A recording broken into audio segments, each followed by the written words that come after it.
こんにちは。ティーチングプロの竹内美子です。今日は飛距離アップ第2弾ですね。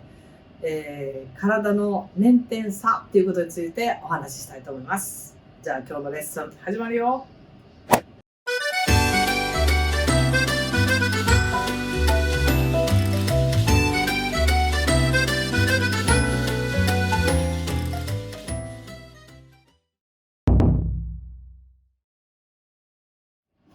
はい、じゃあ飛距離アップ第2弾ですね。捻転差。何の捻転差かということですが、体コイル状にこうひねっていく、捻転していくわけなんですけれども、よく上体と下半身、下肢ですね、下肢の捻転差がなく全部が一緒に回って、大きく回れば回るほど飛ぶだろうと思ってしまっている方、たまにおられます。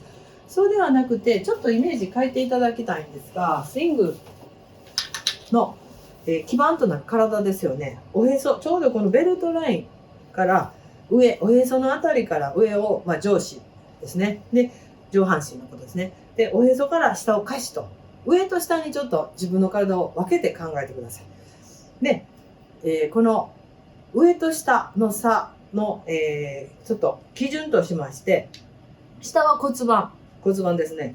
骨盤にこう、クラブを当てます。そして上は、この胸郭なんですけれども、分かりやすいように、このご自身の肩のあたり、このあたりね、肩のあたりにクラブを当てます。で、腰のライン、肩のラインっていうのは、構えた時っていうのは、こうアドレスした時ですね、ターゲットに対して平行。基本的にはね、平行な感じです。で、バックスイングが始まりましたっていう時に、飛ばない方っていうのは一緒に回ってしまっている。これ差がないの分かります。一緒に回ってしまって、そして構えた通り一緒にインパクトを迎えている。あるいは上体で打ちたいので、上体が下を追い越した状態。こういうことですね。これで当たってしまっている。そしてそのまま回るか、もうここで終わるか、みたいな感じです。飛ばない方はね。でも、飛ぶ方のほぼほぼ共通点というのは、構えました。アドレス構えました。捻転差、バックスイングで捻転差。骨盤が45度としたら、その上の上半身、そこからさらに、最大分かりやすく言って45度としましょう。実際そんなにいかなくても45度としましょう。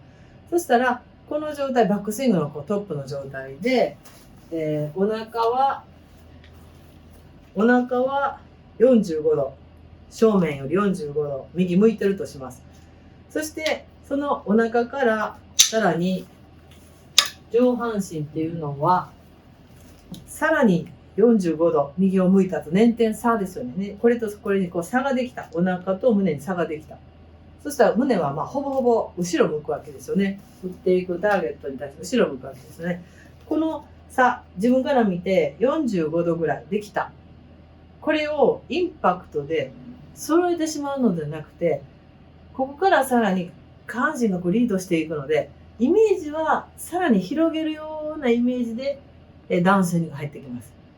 で、インパクト当たるときですね。当たるときはお腹はもうちょっと正面よりも左ターゲットの方向いてます。で、胸がボールの方を向いていると。当たるときもまだこの角度の差はすごくある状態で当たってほしいっていうことなんですね。構えます。捻転差作りました。この差を縮めないように、あるいはもっと広げるつもりでインパクトに向かってくるっていう感覚です。それを、ここでせっかく差ができたのに揃ってしまう。あるいは差を作らずに回ってしまう。あるいは差ができたのに上が追い越してしまう。こういうことがないように差を作ったらそのまま戻る。差を作ってさらに差を広げるように戻る。このボールをね、クラブを持ってこのクラブでボールを打つっていう、上半身で打つ、手で打つってなると、本当にそういう捻転差が、なくなる動きが多いですよね。なので、この練習するときは、ちょっとクラブを置いといて、自分の、このご自身のね、体の感覚を覚えてほしいので、こんな矢印使わなくてもいいですけれども、なんか棒かですね、クラブを2つ持って、そして1本はお腹から光が出てる、1つはこの胸から光が出てる、アドレスで揃えた。バックスイングでその2つが差ができた。そしてダウンでは差があるままインパクトを迎える感じ。構えて差を作ってそのままインパクトと。まずはインパクトまでのところで当たった時、こんな感じで当たった時ってこういう感じですよね。こんな感覚、こういう感じで当たるんやっていう体の感覚をまず覚えてください。でこっちから後の話はちょっともう後にしといて、まずバックスイングからテイクバックインパクトまでのこの体の捻転差をキープしたインパクトのイメージっていうのを変えてください。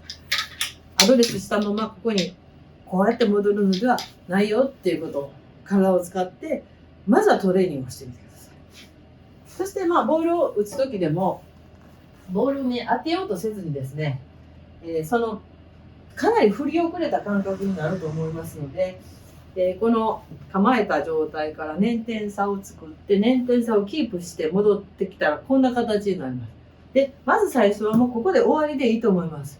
ここからフォローを取ろうと思うとまたこう上半身が、下半身を追い越すような動きになると思うので、まずはインパクトで終わる、差を作ってインパクトで終わるっていうこんな練習をしてみます。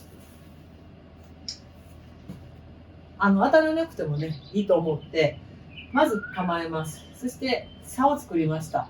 差を縮まないようにこんな感じで当てて、終わるというかフォローで差を作ったらそのまま差があるまままだこう打った後でもまだ差があるよっていうような気持ちの、練習をしてみてください。はい。今日のレッスンいかがでしたか？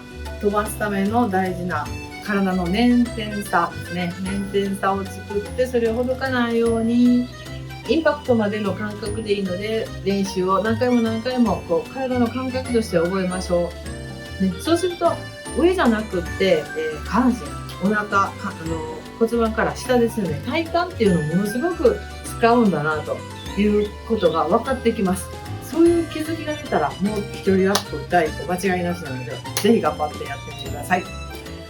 今日のレッスンが役に立ったな、よかったなと思う方はぜひいいねボタン、そしてチャンネル登録もよろしくお願いします。コメントもね励みになりますので待ってます。じゃあ次のレッスンでお会いしましょう。次回も飛距離アップ第3弾です。楽しみにお待ちください。ありがとうございました。